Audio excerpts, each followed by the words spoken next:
Kita Bima Sabartum ini konsultan dan saya benar-benar memahami step by step dunia pertambangan dari sebelum ada eksplorasi bahkan hingga kegiatan pasca tambang.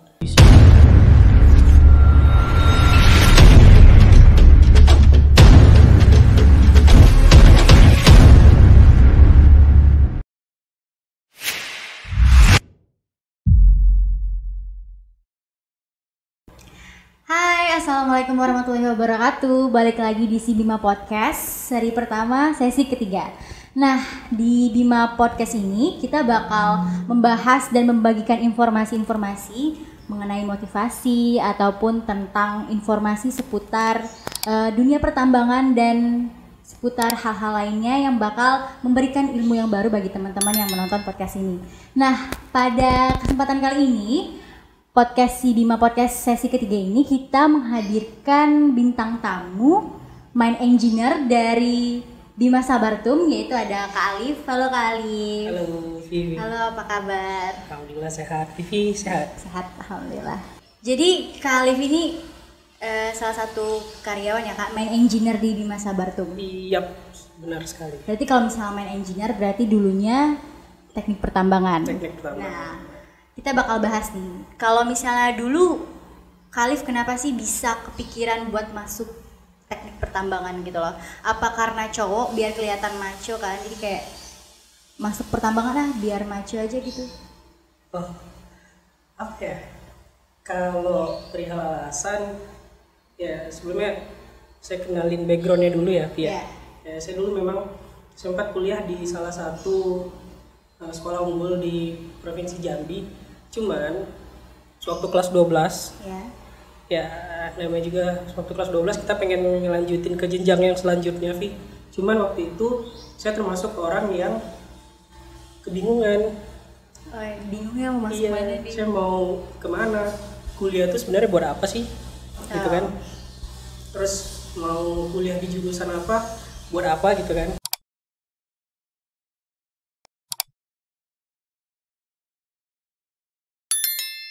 Siswa yang domisilinya di Jambi, cuman kuliah di luar kota Jambi. Sosialisasi ya? Ya, sosialisasi. Itu sih bahasa Inggrisnya susah. Nah, jadi memang sewaktu itu kenapa ya?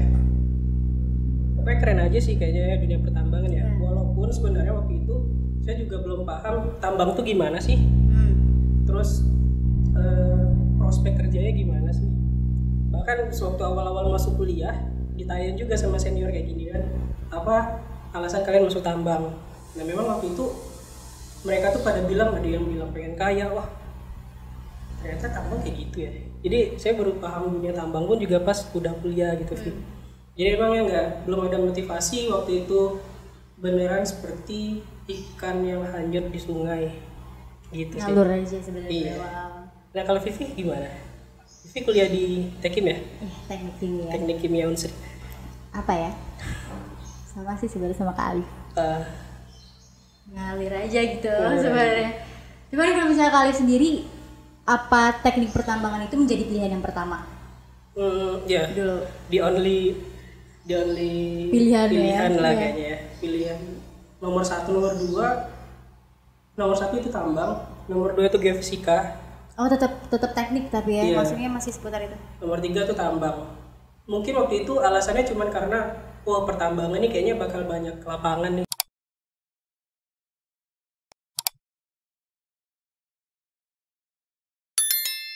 Mas Vivi juga dulu masuk teknik kimia itu karena melihat dari prospek kerjanya juga. Sama karena mau masuk teknik tapi nggak mau yang berat-berat banget sih Kak. Maksudnya kalau tekim kan masih banyak ceweknya. Jadi kenapa alasan masuk tekim sih kayak gitu dulu kalau Vivi ya. Terus dulu waktu Kak Alif kuliah di teknik pertambangan, kegiatan apa aja sih yang Kakak lakuin? Maksudnya apa ikut organisasi atau kegiatan lainnya? Selama di kampus? Ya, selama di kampus. Kalau selama di kampus cuman ada 2 organisasi sih yang saya ikutin. Yang pertama itu Ikatan Alumni yang jelas. Iya, Ada 3 berarti. Satunya Ikatan Alumni Insan Cendekia Jambi namanya. Terus yang kedua itu Himpunan Mahasiswa Jambi. sama yang ketiga itu Mapala. Saya nama Mapala Vi. Oh berarti daki gunung ya? Iya, mahasiswa paling laku. Kalau misalnya Mapala itu berarti apa kegiatan mendaki gunungnya terorganisasi, maksudnya terorganisir gitu loh Kak, terjadwal, atau emang setiap akhir tahun kita liburan mau daki gunungnya atau gimana? Gitu. Oke. Nah sebenarnya ini sih yang paling menarik dan juga ini juga sih yang merubah mindset saya sebenarnya selama kuliah Vi. Jadi memang Mapala yang saya masuk ini Mapala di teknik pertambangan, di jurusan teknik pertambangan. Oh bukan fakultas? Bukan fakultas. Jadi memang agak sedikit anti mainstream karena kegiatan di dalam itu bukan cuma sekedar ngedaki gunung, tapi juga manfaatin ilmu yang kita dapat di kampus. Nah karena kita basicnya Mapala kan lapangan ya, jadi yang memang ilmunya itu nggak bisa didapatin di kampus, jadinya diorganisir lah oleh si Mapala tadi, lalu dijadikanlah sebuah kegiatan di lapangan. Dan saya sebenarnya belajar tentang tambang justru lebih banyak ketika saya di lapangan ya. Iya, di Mapala itu sendiri. Jadi memang bukan cuma sekedar ngedaki gunung ya, karena kita di tambang juga belajar tentang geologi kan. Jadi sewaktu ngedaki gunung selalu di mindsetin sama senior waktu itu, coba sewaktu ke lapangan bukan cuma ngambil senang ya, tapi coba dipikirin lagi sebagai kalian mahasiswa tambang katanya kan, ini gunung terbentuknya kenapa, bagaimana pembentukannya, segala macam. Hasil logika kita tuh bukan cuma diarahkan untuk bertahan hidup ibaratnya, tapi juga buat menerapkan ilmu-ilmu di lapangan. Dan kalau area main kami itu dulu di daerah Lahat, Gunung Dempo. Kalau di Lahat tuh Bukit Serelo sih, Bukit Serelo sama Bukit Besar. Dan di situ memang banyak tambang kan yang terbuka. Jadi dari atas, suatu kami di puncak, kami bukan cuma sekedar ngelihat pemandangan, terus juga buat tulisan.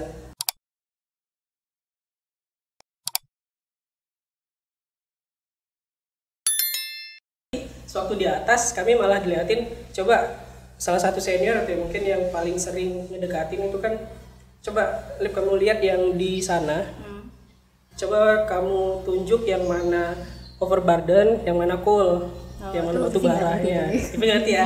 Ya overburden itu tanah penutup ya, yang mana batu baranya. Terus alat-alat yang dipakai. Jadi memang secara nggak langsung selama di lapangan, disitulah saya lihat, oh ternyata gitu tambang. Oh ternyata yang disebut dengan open pit tuh begitu. Itu loh Vi. Iya prakteknya memang penting sih Kak sebenarnya. Terjun ke lapangan langsung. Tadi kan Kak sudah dibahas nih kegiatan Kakak selama di kampus itu apa aja. Nah kalau misalnya ngomong soal mata kuliah yang menurut Kak Alif paling susah buat dijalani selama di teknik pertambangan apa? Paling susah ya? Paling susah. Kayaknya semua yang berhubungan dengan hitung-hitungan susah deh Vi. Iya sih. Tapi masalah teknik hitung-hitungan semua. Hitung-hitungan semua ya. Semua. Pasti teknik hubungannya sama fisika, matematika. Iya. Jadi memang yang kami tuh ada salah satu mata kuliah yang benar-benar saya tuh mikirnya, aduh, ditakutin kok susah banget gitu paham ya kan. Apalagi jadi itu memang ada salah satu mata kuliah mekanika batuan namanya. Mekanika batuan, mekanika tanah. Nah itu saya cukup dapat nilai yang memuaskan di situ. Iya cukup. Jadi memang waduh, saya sampai ngulang itu 3 kali dan tidak ada perubahan. Tapi udah nerima ya Kak? Tapi maksudnya udah nerima, ya. Maksudnya memang mungkin dari segi tertulis ya, dari segi tertulis agak sulit dipahamin. Nah tapi saya tipe orangnya yang, oh ini mata kuliah intinya apa sih? Gitu loh. Ini penerapannya di mana sih? Nah jadi memang sewaktu itu oke, secara konseptual, secara teoritis mungkin saya kurang memahami Vi, tapi oh ternyata semakin kesini saya lihat mata kuliah ini yang penting kita pahami konsepnya, karena sekarang kan sudah banyak teknologi, sudah banyak software pendukung. Yang mana kalau kuliah kita harus hitung manual, tapi setelah ada software udah otomatis. Sebenarnya ada cara yang lebih gampang sih. Iya. Jadi memang itu sih strateginya, kita manfaatin sumber daya yang ada. Terus juga yang paling penting, kalau salah satu guru saya yang saya temuin itu dia bilang gimana caranya mahamin basic, mahamin dasar dari keilmuan tadi. Karena kita sebagai kayak saya kan fresh graduate ya di Bima Sabartum, Jadi memang kalau dibilang pengalaman ataupun pengetahuan bisa dibilang cukup. Cuman yang membedakan kita dengan yang tidak melalui jalur kuliah adalah kita punya dasar, dan dasar inilah yang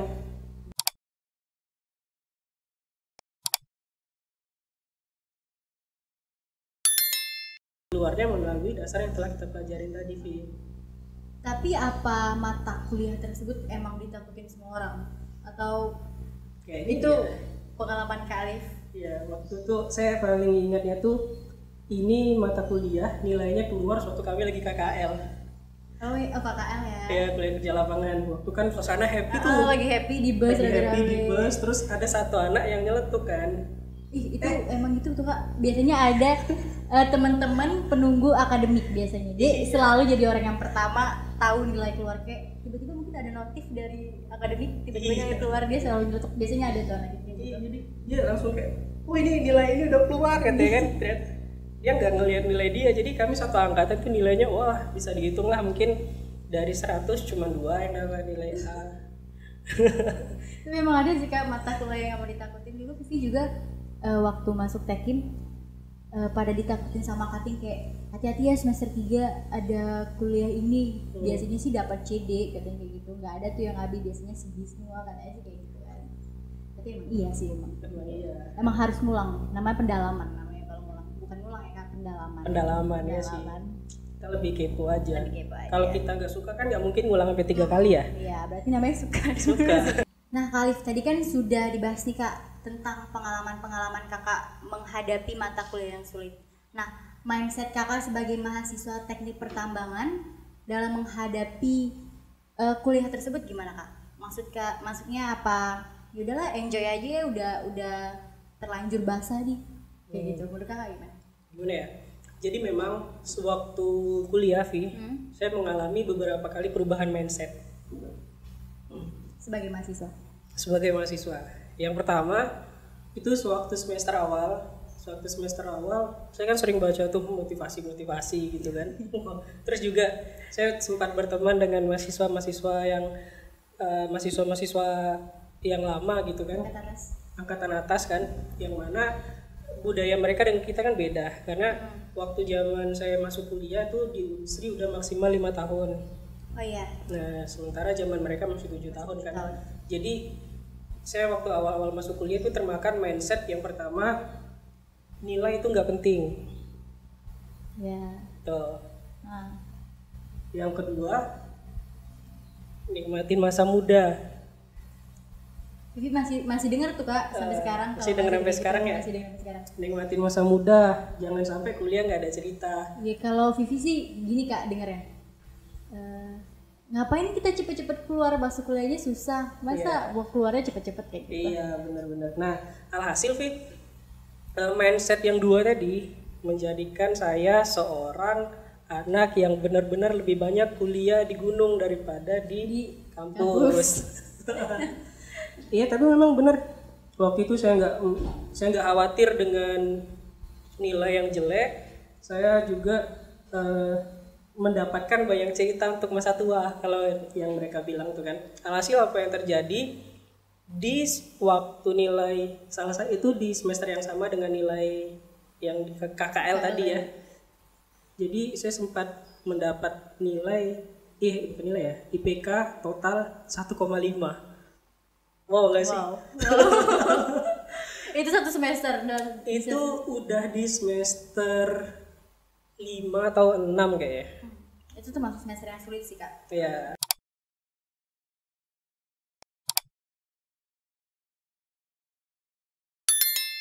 Saya tuh benar-benar nggak penting bukan, cuman saya tipe orang yang lebih banyak mencari benar nggak sih nilai itu nggak penting.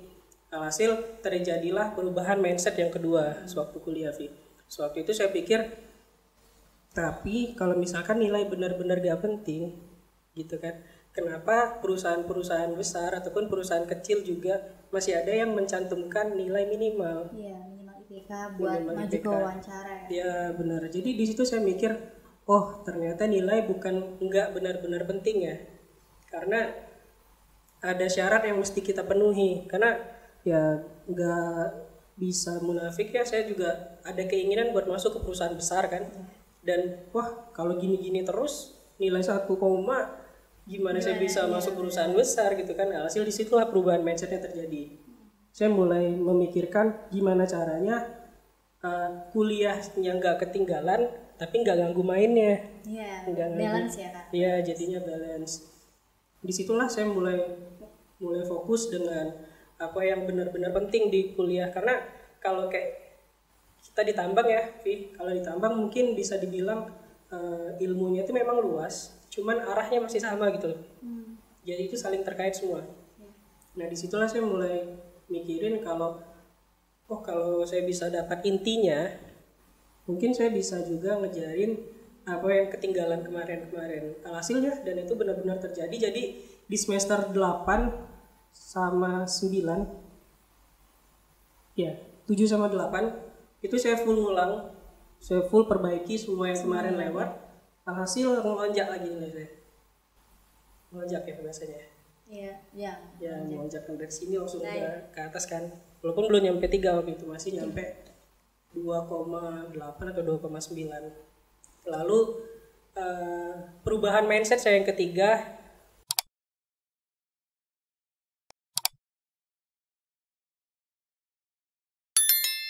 Sabartum. Kebetulan saya juga tugas akhir di sini. Iya sih, baru tahu nih ceritanya. Ya, dan disinilah saya benar-benar mempelajari tentang tambang. Karena kan kita Bima Sabartum ini konsultan, dan saya benar-benar memahami step by step dunia pertambangan dari sebelum ada eksplorasi bahkan hingga kegiatan pasca tambang.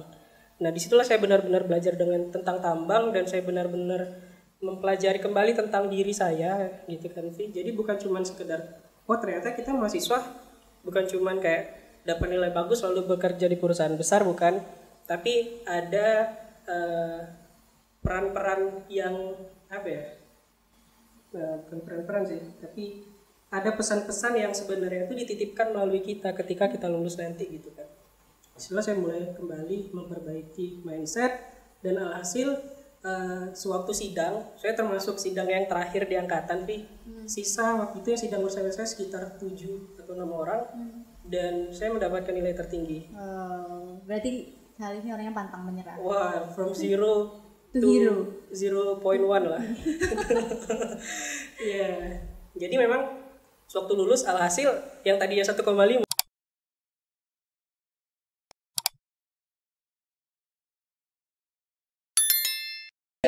nah, itu kan jadi itu jauh banget loh Kak. Iya kan? Soalnya kalau misalnya Vivi sendiri kalau misalnya memperbaiki nilai itu misalnya dari C ke A itu naiknya dikit banget. Dikit banget. Berarti kalau misalnya Kak Alif dari 1, ya berarti kan banyak CD kan? Ya, tapi banyak yang itu loh Kak, banyak yang apa? Baik. Yang naik semuanya. Banyak yang naik, benar. Dan itu terjadi karena saya merubah mindset ya. Jadi memang ya semenjak itu saya juga mikir, ternyata kuliah itu bukan berarti kita harus di dalam kelas selalu ya, walaupun itu penting ya karena buat mahamin dasar tadi, tapi kita juga butuh buat ke lapangan. Nah, karena harus melihat secara langsung sih Kak sebenarnya. Biar pemahaman kita tuh lebih paham di lapangan sama di teori kan kadang beda ya Kak. Kayak gitu. Nah, sama satu lagi yang paling penting, Vi, kita harus tahu kita mau jadi seorang sarjana yang seperti apa.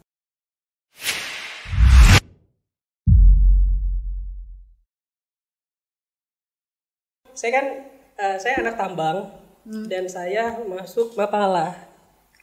Tambang dan Mapala tuh sesuatu yang bertolak belakang sebenarnya.